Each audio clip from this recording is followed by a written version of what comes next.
আমার মা হয়ে লজ্জা হয়। I see faces everywhere. I see faces everywhere. আর তোমার ছেলের বাবা হয়ে এতটুকু লজ্জা হয় না?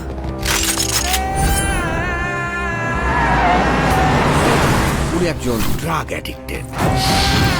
উনি একজন রেপিস্ট।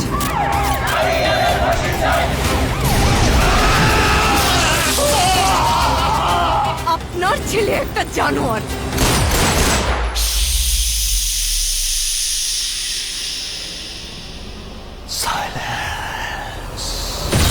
ওর এখনই এই অবস্থা, ওর ফিউচার কি? আমি আমার ফিউচার নিয়ে ভাবি না, অতীত নিয়েও ভাবি না। আমি শুধু একটা জিনিসই ভাবি, নিতু শুধুই আমার। নিতুরে না পাইলে আমি পুরা দুনিয়া বরবাদ করে দিতে পারি।